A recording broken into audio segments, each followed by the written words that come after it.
Hello दोस्तों, स्वागत करते हैं आप सभी का नीमी टेक्निकल क्लासेस में। दोस्तों इस क्लास में आज टोटल क्वेश्चन न्यूमेरिकल के होंगे, इसलिए चलिए हम धूम मचाते हुए क्वेश्चनों को सॉल्व करना प्रारंभ करते हैं। सबसे पहला क्वेश्चन 251 नंबर का। यहां से आपको आइडिया मिलेगा कि किस प्रकार के क्वेश्चन यूपी आर्विनल में पूछे जाते हैं। 251 नंबर का क्वेश्चन, दिए गए परिपथ आरेख में कौन सा समीकरण सही संबंध बताता है। यानी कि ये जो आपको आरेख दिख रहा है, सर्किट दिख रहा है, इस सर्किट में आपको केवल और केवल समीकरण बनाना है। क्लियर? ध्यान देना दोस्तों, यहां पे दो वोल्टेज सोर्स है। पहला है 4 वोल्ट का, इसको हम अपनी मर्जी से नाम देते हैं VS1 वोल्टेज सोर्स नंबर 1। दूसरा वोल्टेज सोर्स नंबर 2 जो कि इसमें वोल्टेज का मान है 6 वोल्ट। जब भी आपके पास इस प्रकार का परिपथ आरेख है तो आप एक चीज ध्यान रखना, किसको? करंट को, कि जो करंट है ना ये किस डायरेक्शन में प्रवाह कर रही है। ध्यान देना दोस्तों, करंट हमेशा प्लस से माइनस की ओर ही गति करती है। इस चीज को आप बिल्कुल नोट करना। तो इसमें आप ध्यान दीजिएगा कि करंट किस डायरेक्शन से किस डायरेक्शन में निकल रही है। बैटरी का प्लस वाला टर्मिनल ऊपर है, बैटरी का नीचे माइनस टर्मिनल है, और दूसरा वोल्टेज सोर्स में प्लस नीचे और माइनस ऊपर है।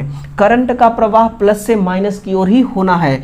देखना, करंट यहां से निकलती है, इस डायरेक्शन में जाती है। कैसे पता चला? एक तो हमें यह भी पता है कि करंट प्लस से माइनस की ओर जाती है, और दूसरा ये जो आपको एरो का निशान दिख रहा है यह भी बता रहा है कि करंट यू डायरेक्शन में जा रही है। ठीक है, देखिए दोस्तों, जो हमारी वोल्टेज सोर्स है, दो वोल्टेज सोर्स है तो करंट भी दो होगा, एक I1 एक I2। अगर एक और वोल्टेज सोर्स होता तो I3 नाम से भी करंट होती है। तो जो करंट यहां से चलना प्रारंभ हुई हम उसको नाम देते हैं I1। ये करंट चलना प्रारंभ हुई, आगे इसको मिलती है परिपथ में 5 ओम का आर प्रतिरोध। ठीक है, इसको क्रॉस करती हुई करंट हमारी यहां जाती है, तो यहां पे एक जंक्शन मिलता है।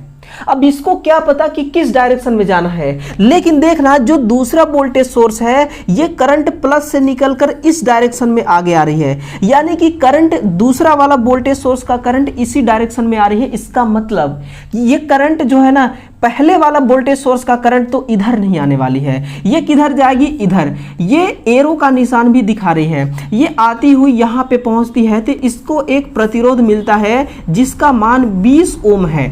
ठीक है, अब इस 20 ओम मान वाले परिपथ प्रतिरोध को पार करते हुए करंट यहां आती है और फिर अपने स्रोत में मिल जाती है। इस प्रकार से इसका सर्किट कंप्लीट हो गया। ध्यान देना, ये जो 20 ओम का रेजिस्टेंस है दोस्तों, इसमें दो करंट चलेगा। एक तो I1 जो कि वोल्टेज सोर्स नंबर फर्स्ट से आ रही है, और जो वोल्टेज सोर्स नंबर सेकेंड है इसका भी जो I2 करंट है वो भी तो आ रही है। अपना सर्किट कंप्लीट इसी 20 ओम रेजिस्टेंस वाले से ही करेगा, है ना। तो इसमें I1 और I2 दोनों करंट चलेगा। इस चीज को आपको नोट करके चलना है। तो हम यहां से समीकरण बनाना चालू करते हैं। दोस्तों ये जो आपको डायरेक्शन दिख रहा है ना, ये भी बता रहा है कि करंट इस डायरेक्शन में गति कर रही है। तो यहां से समीकरण बनाते हैं। पहला देखिए, वोल्टेज सोर्स नंबर फर्स्ट में 4 वोल्टेज है। इसमें क्या है कि जो हमारी 5 ओम का रेजिस्टेंस है और 20 ओम का रेजिस्टेंस है, इसमें जो वोल्टेज ड्रॉप होगा ना, वो वोल्टेज ड्रॉप 4 वोल्ट के समान होना चाहिए। तो देखिए यहां से फॉर्मूला क्या बनेगा कि 5 ओम का रेजिस्टेंस है, तो वोल्टेज सोर्स नंबर फर्स्ट के लिए हम फॉर्मूला बना रहे हैं कि 5 ओम का रेजिस्टेंस से I1 करंट गुजरती है। ठीक है, प्लस आगे जाती है तो 20 ओम का रेजिस्टेंस मिलता है। अब इस रेजिस्टेंस में दो करंट चलेगा, एक तो I1 पहले से ही आ रही थी और दूसरा I2 भी आएगी इसी रास्ते से, तो I2। क्लियर? इसमें I2 भी करंट चलेगी, और इनमें जो 5 और 20 ओम का प्रतिरोध है, इसमें जो वोल्टेज ड्रॉप होगा वो 4 वोल्ट के बराबर होना चाहिए। तो बराबर में क्या लिखेंगे, 4 वोल्ट। ये एक फॉर्मूला हमारी कंप्लीट हो गई। दूसरा फॉर्मूला देखते हैं कि सोर्स नंबर सेकेंड से प्लस टर्मिनल नीचे है दोस्तों, तो करंट यहां से चलना प्रारंभ करेगी। इसे 4 ओम का एक रेजिस्टेंस मिलेगा रास्ते में, इसको क्रॉस करते हुए ये आगे बढ़ेगी इस डायरेक्शन में, फिर आगे जाएगी तो वही जंक्शन, वही रास्ता मिलेगा जिस रास्ते से करंट I1 आई है। तो यहां भी I2 अपना आते हुए 20 ओम रेजिस्टेंस से क्रॉस करते हुए यहां आगे आती है, फिर ये सोर्स में मिल जाती है। तो इसका भी सर्किट हो गया कंप्लीट। अब देखिए 4 ओम का रेजिस्टेंस जिस पे करंट I2 चल रही है, प्लस ये अपना सर्किट कंप्लीट करती है 20 ओम रेजिस्टेंस वाले, 20 ओम का जो रेजिस्टेंस है इसके माध्यम से। तो इस 20 ओम में देखिए I1 भी करंट चल रही है और I2 भी चल रही है। क्लियर। 4 ओम 20 ओम में जो वोल्टेज ड्रॉप होगी वो किसके बराबर होगी, इस सप्लाई वोल्टेज के। तो सप्लाई वोल्ट कितना है, 6 वोल्ट। क्लियर। सप्लाई वोल्ट कितना है, 6 वोल्ट। तो ये देखिए ये दूसरा समीकरण हो गया। अब आपको मिलान करना है कि कौन सा समीकरण ऑप्शन में दिया है। पहला देखिएगा 5I1 plus 20, 5I1 plus 20, I1 plus I2 बराबर 4, I1 प्लस I2 बराबर 4। ऑप्शन ए दोस्तों बिल्कुल करेक्ट है। बी को भी देखते हैं कि 4I2, यहां 4I1 है, यहां भी 4I1 है, यानी कि दूसरे समीकरण के बारे में कोई जिक्र नहीं किया गया है। ऑप्शन ए करेक्ट आंसर होगा। तो क्या आपको पता लगा कि ये कौन सा नियम है दोस्तों, ये फैराडे का केवीएल नियम है ना, फैराडे का किरचॉफ वोल्टेज नियम है। ये यही कहता है कि इसमें लगे जितने भी प्रतिरोध हैं, इनमें जितना वोल्टेज ड्रॉप होगा वो ड्रॉप सप्लाई वोल्टेज के बराबर होना चाहिए, और बाकी हमें कुछ नहीं पता। ठीक है ना। अगर सप्लाई वोल्ट के बराबर है तो सही है, वरना आपका आंसर गलत है। देखना क्वेश्चन नंबर सेकेंड है 252 नंबर। किसी सिंगल फेज ट्रांसफार्मर जो 25 kVA का है, ठीक है, उसके प्राथमिक पर 250 चक्कर एवं द्वितीयक पर 40 चक्कर है, और प्राथमिक को 1500 वोल्टेज 50 हर्ट्ज सप्लाई से युग्मित किया गया है। तो बताइए द्वितीयक का वोल्टेज और करंट कितना होगा। बिल्कुल फ्रेश क्वेश्चन है दोस्तों। इसका आंसर देखते हैं बिल्कुल बिंदास तरीके से। इसको हमें ज्ञात करना है सबसे पहला द्वितीयक का वोल्टेज, यानी कि सेकेंडरी वाइंडिंग का जो वोल्टेज है उसको हमें ज्ञात करना है। तो वोल्टेज ट्रांसफार्मर में कहां से बनता है, टर्न से। तो हमें जो फॉर्मूला सेट करना है वो भी हमें टर्न से ही सेट करना होगा। ठीक है। तो इसका फॉर्मूला दोस्तों N2 बटा N1 बराबर V2 बटा V1, यही फॉर्मूला है जो हमें उस तह तक पहुंचाएगा जहां हमें आंसर मिलेगा। ठीक है। N2 में टर्न की संख्या कितना है, द्वितीयक पर 40 वोल्टेज, 40 टर्न, और N1 में कितना है दोस्तों, 250 चक्कर, 250 बराबर V2 तो हमें ज्ञात ही करना है, V1 में 1500 वोल्टेज है। अब आएगा मजा, इसको आपको तिर्यक गुणा करना है। इस प्रकार से आप तिर्यक गुणा कर सकते हैं। फिर देखिए V2 गुणे 250 बराबर 40 गुणे 1500। बिल्कुल दोस्तों एक एक चीज को समझेंगे। V2 गुणा 250 बराबर 15 चौके 60, 1 0 और 2 0 यहाँ, कुल मिला के हो गया 3 0। ठीक है। V2 बराबर हो गया 60,000 बटा 250। क्लियर। यहां से अब आंसर निकलेगा 0 से 1 0 ये कैंसिल, 25 का पहाड़ा 2 बार पढ़िए तो होगा 50, बचेगा कितना 10, और ये भी 2 0 हैं तो कितना हो गया 1000। 25 चौके 100, ये 100 हो गया खत्म, 1 बचा 0, ये 25 भी खत्म, 240। कितना वोल्टेज होगा, द्वितीयक का वोल्टेज 240। ऑप्शन केवल एक है 240 का, लेकिन हम करंट को भी देखते हैं कैसे कैसे निकालना है। ठीक है। तो दोस्तों करंट निकालने के लिए एक फॉर्मूला होगा I बराबर P बटा V। P क्या है कि जो ट्रांसफार्मर का केवी रेटिंग है यही इसका पावर होगा, तो कितना है 25।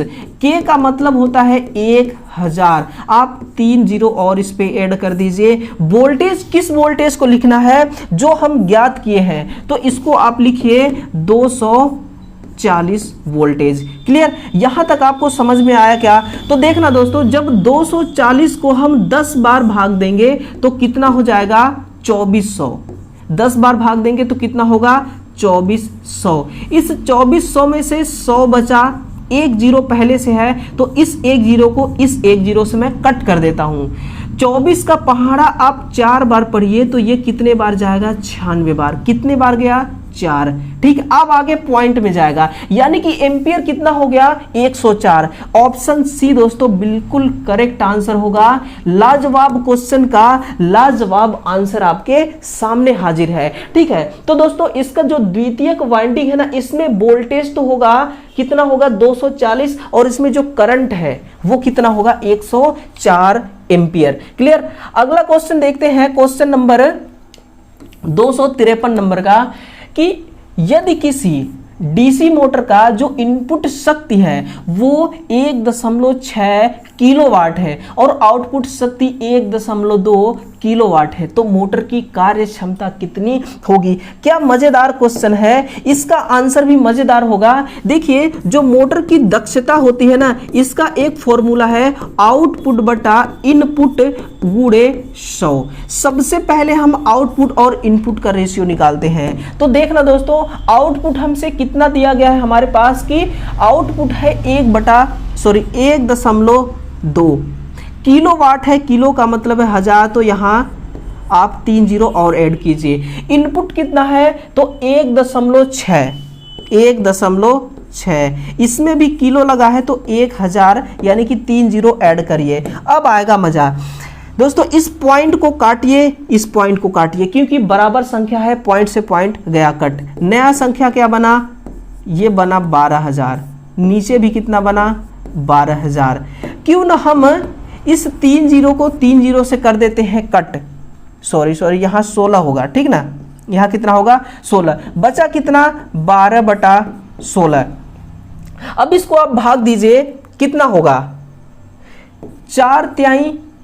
3 चौ 12, ये 3 से कटेगा है ना, 4 चौ 16, 3 चौ 12, इस प्रकार 3/4। इसको भाग दीजिए, कितना आएगा, भाग तो जाएगा नहीं, जीरो होगा, फिर हम यहाँ जीरो लगाएंगे तो कितना हो जाएगा, अब कितने बार जाएगा 7 चौक 28, ठीक है, बचा 2, भाग नहीं जाएगा, जीरो लगाएंगे हो जाएगा 20, 4 पंचे 20, ये हो गया 0.75। ये आउटपुट और इनपुट का रेशियो है, अभी आंसर नहीं आया है, इसको आपको मल्टीप्लाई करना होगा 100 से, तब ये 75% आके आएगा। 75%, ऑप्शन नंबर सी दोस्तों बिल्कुल 75% लिखा हुआ है। 75% इसका दक्षता होगा, कार्य करने की क्षमता होगा। अगला क्वेश्चन देखते हैं, 254 नंबर का क्वेश्चन। दो ऐसे बाइनरी नंबर ए और बी जिसका गुणनफल है 11011, क्या बिंदास संख्या है। यदि a बराबर 011 तो b का मान कितना हो गया। ध्यान रखना, जो a और b है ना, इन दोनों का गुणनफल है 11011, ठीक है, लेकिन इसी दो में से एक का गुणनफल तो इन्होंने दे दिया है a का 011, तो b का मान बताइए कितना होगा।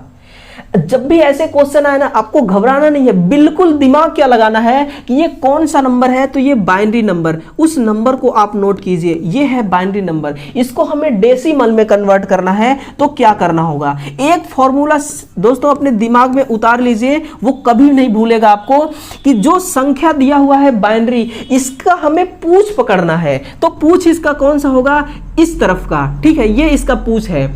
इसके पीछे तरफ से हमें पहले वाले संख्या से 1 गुणा करना है, दूसरे वाले से 2, तीसरे वाले से 4, चौथे वाले से 8, पांचवें वाले से 16, छठे वाले से 32, यानी कि इस प्रकार से आपको गुणा करते चलना है। तो प्रारंभ करते हैं, पहला वाला संख्या 1 का गुणा करना है हमें 1 से, दूसरे वाले संख्या 1 का गुणा करना है 2 से, तीसरे वाले 0 का गुणा करना है 4 से, चौथे वाले का 1 का गुणा करना है 8 से, और पांचवें वाले का 1 का गुणा करना है 16 से। क्लियर। अब इसको देखिए, 1 का गुणा करेंगे तो 1 आएगा, 2 आएगा, 0 का गुणा करेंगे किसी से भी तो 0 ही आएगा, 8 का 1 से करेंगे तो 8, 16 का 1 से करेंगे तो 16। आप इसको पूरा क्यों ना जोड़ दें, फटाफट जोड़िए दोस्तों। 16 और 8 कितना होगा? 16 4 20, 4 24, 25 26 1 27, कितना आ गया? 27। बिल्कुल अच्छी बात है। अब देखिएगा, इस बाइनरी को भी आपको डेसिमल में कन्वर्ट करना है, तो हमें क्या करना होगा? फिर वही हम टेक्निक अपनाएंगे। 0 1 1 को हम पहले इसकी पूछ को 1 से गुणा करते हैं, फिर सेकेंड वाले पूछ को हम 2 से, फिर 0 को हम 4 से। अब देखिएगा 1 2 यहां आएगा 0, इसको आप जोड़िए तो आएगा कितना? 3। दोस्तों हम क्यों ना 27 को 3 से डिवाइड करके देखें कौन सी संख्या प्राप्त होती है। तो 9 त्रिक 27, ये क्या है? ये है डेसिमल। कौन सी संख्या है ये दशमलव संख्या है। हमें यहाँ पे क्या दशमलव संख्या दिया हुआ है ऑप्शन में? टोटल नंबर बाइनरी नंबर है, तो हमें 9 को भी बाइनरी नंबर में चेंज करना है। अब एक चीज आपको ध्यान रखना होगा कि अगर किसी संख्या को आप जिस संख्या में चेंज कर रहे हैं उस संख्या का आधार से आपको भाग देना होगा। क्या करना होगा? भाग। तो देखिएगा 2 दूना 4, 2 चौके 8, बचा कितना? 1। फिर 2 दूना 4, बचा कितना? 0। फिर 2 एक कम 2, बचा क्या? 0। क्लियर? कुछ नहीं बचा। तो अब इसका फिर से आप पूछ पकड़िए इस 1 को और लिखिए सबसे पहले, फिर 0 को लिखिए, फिर 0 को लिखिए, फिर 1 को लिखिए, और फाइनली यही आपका मेहनत का रिजल्ट होगा। 1 0 0 1। ऑप्शन ए नहीं है, ऑप्शन बी में भी नहीं है, 1 0 0 1 यही इसका करेक्ट आंसर होगा। तो इस प्रकार से आपको दोस्तों क्वेश्चन को सॉल्व करना है। बिल्कुल एक फ्रेश तरीका है क्वेश्चनों को सॉल्व करने का। किसी ऐसी परिपथ में करंट का मान निम्न समीकरण द्वारा दी जाती है, जहां I बराबर 14.14 sine omega T plus pi, ये क्या है? पाई बटा 6। इसका आरएमएस मान और फेज कोण कितना होगा? बताइए। आरएमएस मान और फेज कोण कितना होगा? दोस्तों फेज कोण के लिए एक सिंपल सा फॉर्मूला होता है, पाई बटा 6। पाई का मान 180 अंश होता है, 6 से भाग दे दीजिए, 6 त्रिक 18 कट जाएगी, बचेगा 0। ये इसका हो गया फेज एंगल, फेज कोण ये इसका हो गया। ठीक है, लेकिन हमें अब आरएमएस मान ज्ञात करना है। ध्यान रखना, जब भी आपको आरएमएस मान ज्ञात करने के लिए बोले ना, तो बिल्कुल आपके पास 2 तरीके हैं आरएमएस मान ज्ञात करने के लिए। आप करंट का आरएमएस मान ज्ञात कर रहे हैं तो आरएमएस मान करंट का लिखिए, बराबर फॉर्मूला होता है मैक्सिमम करंट। मैक्सिमम बोले तो इसका जो साइन वेव होता है ना, जब करंट दोस्तों अपने शिखर मान पे पहुंच जाता है, इसका शिखर मान कौन सा है? ये इसका पीक वैल्यू है। यहां पे इसका सबसे अधिक मान होगा जिसको हम शिखर मान कहते हैं, ठीक ना, वही करंट है। और 0.707 से आप जब गुणा कर देंगे तो आंसर आ जाएगा। दूसरा इसका ऑप्शन है कि जो मैक्सिमम करंट है उसको √2 से आप डिवाइड कर दीजिए तो भी आंसर आ जाएगा। चलिए हम देखते हैं, दोनों फॉर्मूला को अपनाते हैं। पहला फॉर्मूला की तरफ, IM शिखर मान है दोस्तों। ये जो I का करंट, इस करंट की वैल्यू जो दे रखा है ना 14.14, यही तो शिखर मान है। तो आप इसको रखिए 14.14 गुणे 0.707। जब इसको आप सॉल्व करोगे तो 9.99 आता है। क्लियर? इसको आप मान के चलिए कि लगभग 10 एम्पियर। कितना? लगभग 10 एम्पियर। ये तो पहली टेक्निक हो गई। हम देखते हैं क्या हमारा दूसरा फॉर्मूला भी काम करता है या फिर ऐसे ही है बिना काम का। तो इसको सॉल्व करते हैं दूसरे फॉर्मूला को अपनाते हुए। दूसरा फॉर्मूला है दोस्तों कि IM मैक्सिमम करंट 14.14। ठीक है। अंडर रूट 2 का मान होता है 1.414। यहां से आपको करेक्ट आंकड़ा मिलेगा 10 एम्पियर। क्यों ना हम इसको सॉल्व करें दोस्तों, हम सॉल्व जरूर करेंगे। देखिए कैसे कैसे आएगा 10 एम्पियर। तो 14.14 बटा 1.414। क्लियर, यहां तक सबको समझ में आया क्या? अब देखना ये जो पॉइंट है ना, पॉइंट को मैं काटूंगा तो पॉइंट के आगे जितने संख्या है उतना मुझे जीरो नीचे लिखना होगा, और नीचे वाले पॉइंट को काटूंगा तो मुझे इस पॉइंट के आगे जितनी संख्या है उतना जीरो मुझे ऊपर लिखना होगा। ठीक है, तो यहां से एक फ्रेश संख्या क्या बना? 14,0,0,0। क्लियर, नीचे बना 14,0,0,0। यहां तक समझ में आया क्या? अब देखिए 2 जीरो से ये 2 जीरो कट, 1414 और 1414 का एक बार पहाड़ा पढ़ूंगा तो ये कट जाएगा। एक जीरो अभी भी बचा है, इसको मैं यहां लिख देता हूं। बिल्कुल करेक्ट आंसर है 10 एम्पियर। यानी कि दोनों फॉर्मूला दोस्तों जेन्युइन है, दोनों काम करते हैं। हमें पता चल गया कि दोनों फॉर्मूला हमारे काम के लायक हैं, इसलिए आप दोनों फॉर्मूला को यूज कीजिए। जो आपको आसान लगे उसको आप करेक्ट मान के उसी को आप फॉलो करते रहिए। देखिए कौन सा क्वेश्चन सही है भाई, कितना कितना आंसर आया है? 30 डिग्री फेज कोण और 10 एम्पियर करंट। ऑप्शन ए है 100 एम्पियर करंट, ऑप्शन बी है 14.14 एम्पियर, सी है दोस्तों 10 एम्पियर करंट और 30 डिग्री इसका फेज कोण का मान। क्या शानदार क्वेश्चन था, बिल्कुल मजा ही आ गया। ठीक ना, आज की क्लास में दोस्तों बिल्कुल धूम मचने वाली है और धूम मच रही है। देखते चलिए बस आपको कितना मजा आने वाला है। 256 नंबर का क्वेश्चन है। 1 किलो ओम 1 वाट का एक प्रतिरोध है, स्वयं में से कितने करंट को बहने देगा?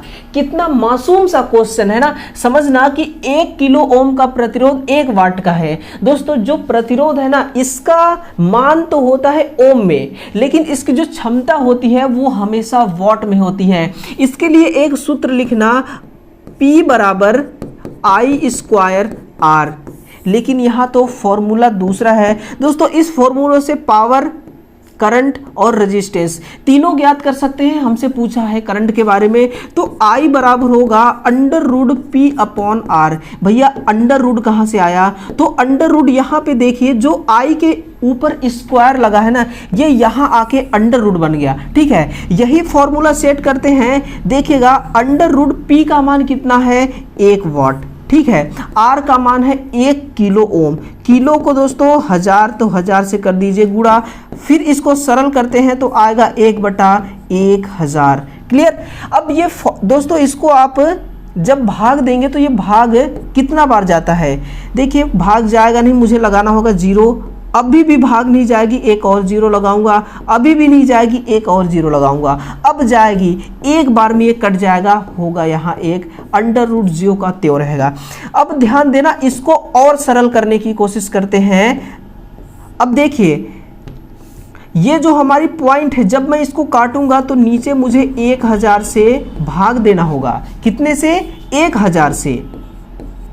और यहाँ पे ये जो अंडर रूट है ना, अंडर रूट होने की वजह से मुझे 100 का गुणा करना होगा ऊपर। क्लियर।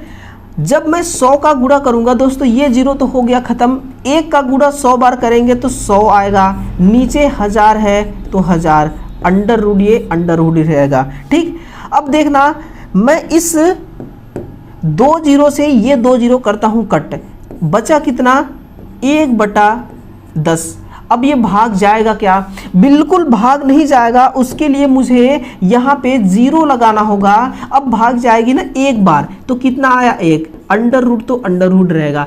कितना हो गया दोस्तों? इतने बड़े संख्या को हमने बिल्कुल छोटा सा संख्या बना दिया, √0.1, और इसका मान होता है 0.31। कितना? 0.31। ठीक है। अब ऑप्शन सारे किलो में है, मेगा में है और मिली में है। ठीक है, तो इसको मिली में जब आप लिखेंगे तो होगा 31 मिली एम्पियर, लेकिन 31 मिली एम्पियर का तो कोई ऑप्शन ही नहीं है। तो ध्यान देना, इसके करीब जो होगा उसी को आपको करेक्ट मानना है। तो दोस्तों इतने खूबसूरत सा क्वेश्चन का खूबसूरत सा आप करेक्ट आंसर है option number E 30 milli ampere. Clear. चलिए अगला क्वेश्चन देखते हैं कि क्वेश्चन नंबर 257, 1 मिलीवाट पावर किसके बराबर होती है। कितने छोटे छोटे क्वेश्चन है दोस्तों, ये एग्जाम में जरूर आते हैं। देखना 1 मिलीवाट पावर किसके बराबर होती है। मिली का मतलब होता है 10 की घाते -3। कितना 10 की घाते -3। 1 मिलीवाट यानी कि 1 गुणे 10 की घाते -3 वाट। इसको हम 1/1000 वाट भी लिख सकते हैं। क्या 1/1000 वाट भी। ऑप्शन नंबर ए इसका करेक्ट आंसर होगा। अब देखना दोस्तों, अब आएगा मजा। 258 नंबर का क्वेश्चन। ये क्या सिखाती है आपको, परिपथ के I3 ब्रांच में विद्युत करंट किसके बराबर होती है। 2 एम्पियर, 9 एम्पियर, 7 एम्पियर, 1102। इस सर्किट डायग्राम को आपको ध्यान से देखना है। ये जो बीच का पॉइंट है ना, देखिए ये जो बीच का पॉइंट है, हमें ये समझना है इसको कि ये हमारा चौराहा है। क्या ये एक चौराहा 4 पॉइंट है। ध्यान देना दोस्तों, हमें ये समझना है कि जितनी भी गाड़ियां आती हैं इस चौराहे से होकर आगे निकल जाती हैं, कोई भी गाड़ी रुकती नहीं है। ठीक है, तो यहां गाड़ी कौन होगा, तो गाड़ी दोस्तों ये धारा होगी, करंट। और चौराहा कौन होगा, तो लिखना चौराहा हमारी नोड है। क्लियर। नोड में करंट आ रही है, जा रही है, कैसे पता करेंगे, तो ये जो डायरेक्शन दिख रहा है ना आपको एरो का, ये अगर इसका मुंह इस नोड की तरफ है तो समझिए करंट आ रही है। इसका भी मुंह देखिए इस तरफ है, इसका मतलब करंट आ रही है। इसका मुंह दोस्तों इस नोड से बाहर है, करंट जा रही है। इसका भी नोड मुंह से बाहर है, करंट जा रही है। अब एक फॉर्मूला सीखना दोस्तों, आर्टिफिशियल फॉर्मूला। ठीक है, ये मैं बराबर का चिन्ह लिखता हूं। बराबर के पहले मुझे प्लस वाले संख्या को लिखना है, बराबर के बाद मुझे माइनस वाले संख्या को। देखना, अब मुझे प्लस किसको मानना है, प्लस उसे मानना है जो करंट एंट्री कर रही। तो करंट I1 इसमें देखिए प्रवेश कर रही है, तो प्लस वाले पे लिखूंगा 2 एम्पियर। ठीक है जी, प्लस। और दूसरा देखिए I2 भी करंट जा रही है नोड की तरफ, जो कि 9 एम्पियर है, 9 एम्पियर। ठीक है, बराबर बीच में है, बराबर के उस पार अब माइनस वाले को लिखूंगा। I3 दोस्तों मुझे ज्ञात करना है, पता नहीं है। I4 जा रही है बाहर, तो 4 एम्पियर। अब दोनों संख्या को जोड़ने के बाद ना, ये जो बीच में बराबर है इसी के बराबर होना चाहिए। बराबर क्या कहता है कि दोनों संख्या, मेरे से आगे पीछे जो संख्या लिखी गई है ये बिल्कुल बराबर होना चाहिए। देखते हैं क्या बराबर है। 2 एम्पियर और 9 एम्पियर जोड़िए, कितना होगा 11 एम्पियर। ये कितना है 4 एम्पियर। कितना है 4 एम्पियर। यहां है 11 एम्पियर, यानी कि इसमें 11 एम्पियर का करंट एंट्री कर रहा है और निकल कितना रहा है 4 एम्पियर का। बचा कितना है, तो दोस्तों बचा है 7 एम्पियर। अब इसको जोड़िए तो ये कितना हो जाएगा 11 एम्पियर। अब इस 11 के बराबर भी, इस बराबर के आगे भी 11 है, बराबर से पहले भी 11 है, यानी कि दोनों तरफ संख्या बराबर है। और जब बराबर संख्या आ जाए ना, तो आप समझना हमारा आंसर करेक्ट है। तो कितना हमें यहाँ पे ऐड करना पड़ रहा है 7 एम्पियर, है ना। तो ऑप्शन सी कह रहा है कि 7 एम्पियर यही इसका सही आंसर होगा। तो इतना सटीक दोस्तों इसका क्वेश्चन है ना, और इसी सटीकता से इसका आंसर भी जुड़ा हुआ है। ठीक है, तो 7 एम्पियर इसका करंट हो जाएगा। देखना अगला क्वेश्चन है 259 नंबर का। एक 3 फेज 4 तार और 3 तार डीसी सिस्टम के ओवरहेड सिस्टम में ट्रांसमिशन के लिए जरूरी कॉपर की मात्रा किस अनुपात में होगा। ध्यान देना दोस्तों, हमारे पास एक ट्रांसमिशन लाइन है। ये क्या है ट्रांसमिशन लाइन। हम ट्रांसमिशन लाइन में क्या करते हैं कि हम एसी सिस्टम का प्रयोग करते हैं और डीसी, यानी कि एसी पावर और डीसी पावर को हमें ट्रांसफर करना है। मान के चलना कि 3 फेज 4 तार ये केवल एसी सिस्टम में ही संभव है। यहां पे लिखा तो नहीं है कि एसी है कि डीसी, लेकिन दोस्तों 3 फेज 4 तार केवल एसी में होती है। तो एसी में जब हम 3 फेज और 4 तार का प्रयोग करके एसी पावर को ट्रांसफर करते हैं, तो मान के चलिए दोस्तों 50 केजी वजन मतलब कि 50 केजी कॉपर की आवश्यकता पड़ती है। हम 3 तार का प्रयोग करके डीसी पावर को ट्रांसफर करेंगे तो इस तांबा के अनुसार, तांबा के अकॉर्डिंग कितने कॉपर की आवश्यकता होगी, ये चीज आपको बताना है। तो दोस्तों इसका एक स्टैंडर्ड आंकड़ा है, इसको आपको ध्यान रखना होगा कि 1.867 बटा कॉस स्क्वायर थीटा, ये इसका एक स्टैंडर्ड आंकड़ा है। इस आंकड़े को आपको अपने नोटबुक में नोट करना है और अपने नजरों की तस्वीर में दोस्तों बस बसा के रखना है। जैसे ही आपको एग्जाम में ये दिखे ना, बस फटाक से यही आपका नजर जाना चाहिए। 1.867 cos square theta, cos square theta ये सब में है, लेकिन आप इस वैल्यू को याद रखना, करेक्ट, यही आपका सही आंसर होगा। अब देखिए इस क्लास का बिल्कुल लास्ट क्वेश्चन है, क्वेश्चन नंबर 260। 3 फेज अल्टरनेटर के 5वें हार्मोन्स को समाप्त करने के लिए कोऑर्डिंग एंगल का मान कितना होना चाहिए। इसमें आपको दोस्तों इस क्वेश्चन में बहुत सारे क्वेश्चन छुपे हुए हैं, ठीक है। चलिए सभी ऑप्शनों को हम सभी उन पॉइंटों को निकालते हैं बाहर, देखते हैं क्या क्या छुपा हुआ है। 3 फेज अल्टरनेटर दोस्तों, हमें कोऑर्डिंग एंगल को ज्ञात करने से पहले ना हमें उस हार्मोन्स को ज्ञात करना होगा। ये हार्मोन्स 5वें नंबर का हार्मोन्स जो है, ये हार्मोन्स जब जनरेटर हमारी चलती है तो कितने राउंड में ये खत्म हो जाती है, ठीक है। तो पहले हमें उसको निकालना है। देखिए उसके लिए एक फॉर्मूला सेट करते हैं। फॉर्मूला ये है कि अल्टरनेटर हमारी 3 फेज वाली है, तो 3 फेज में तीनों फेज प्रत्येक कितने इलेक्ट्रिकल डिग्री पे होते हैं, तो 120, क्लियर। और इस 120 को हमें उससे गुणा करना है कि जिस हार्मोन्स को समाप्त करना है। 120 को 5 से गुणा कीजिए। जब जनरेटर पूरा एक राउंड घूम जाती है तो कितना यांत्रिक डिग्री वो कंप्लीट कर लेती है, 360। अब देखिए हर एक सिरा 90 अंश का है ना, तो कितना है 90 अंश का, तो 90 कितना हो गया, 360।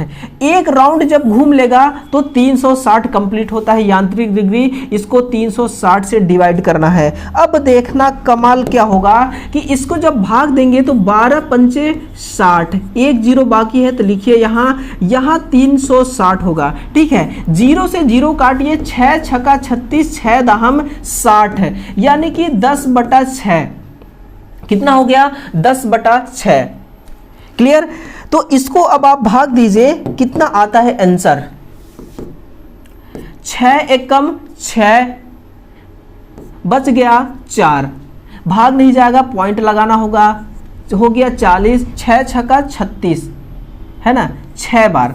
यानी कि अल्टरनेटर की जनरेटर जब पूरा एक चक्र कंप्लीट कर लेगा, फिर जब वो दूसरा चक्र कंप्लीट करने की कोशिश करेगा तो हाफ चक्र में ही, यानी कि 1.5 चक्र जब जनरेटर कंप्लीट करेगा तो ये 5वां हार्मोन्स है ये समाप्त हो जाएगा, क्लियर। यहां तक पता चल गया।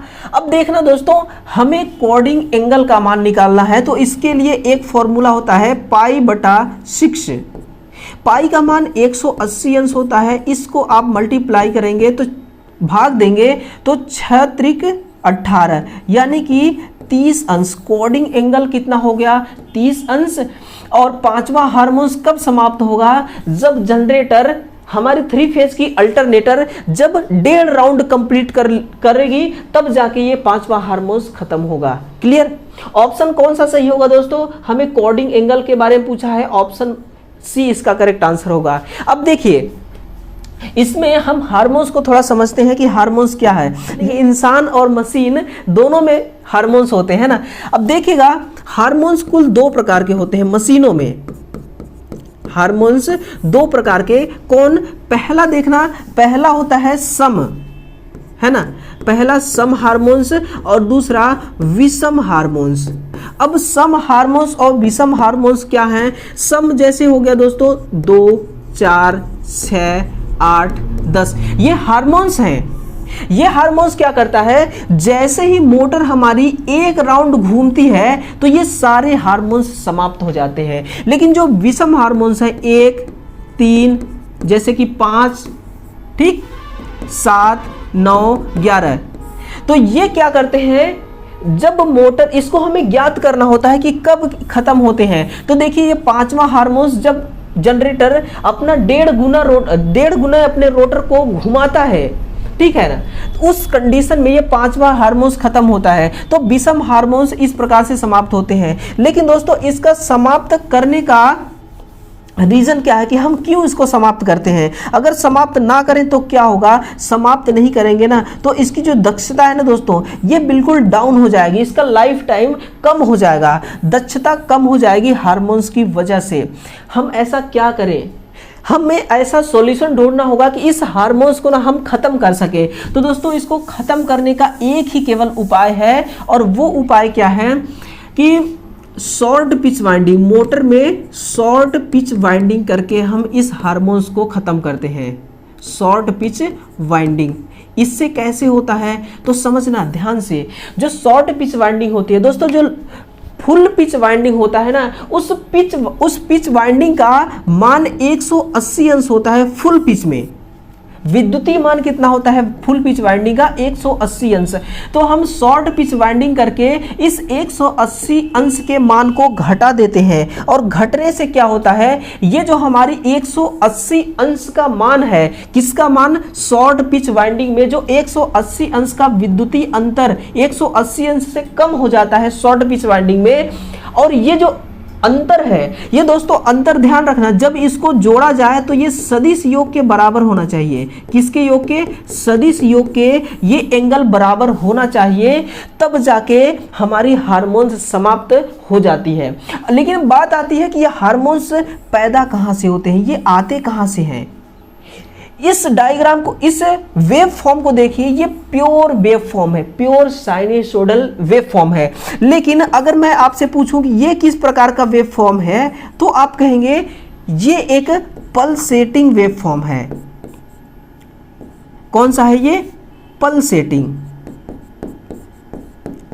ये एक दोस्तों पल्सेटिंग साइनसोइडल वेव फॉर्म है। तो जब इस प्रकार का वेव फॉर्म वाला करंट हम अल्टरनेटर को देंगे तो उसका जो दक्षता है ना वो डाउन हो जाएगी। वजह क्या है कि हार्मोन्स पैदा हो जाएंगे। तो hormones pure sinusoidal wave form ना होने की वजह से पैदा होते हैं। समाप्त किया जा सकता है शॉर्ट पिच वाइंडिंग से। और इसको ज्ञात कैसे करते हैं कि जो तीनों, ये फॉर्मूला देख लीजिए, इस फॉर्मूला से ज्ञात करते हैं। और कॉर्डिंग एंगल कैसे निकाला जाता है, π/6 वाला फॉर्मूला का इस्तेमाल करके। तो इसका correct answer option number C हो जाएगा। देखिए 30 डिग्री इसका कॉर्डिंग एंगल का मान होगा। चलिए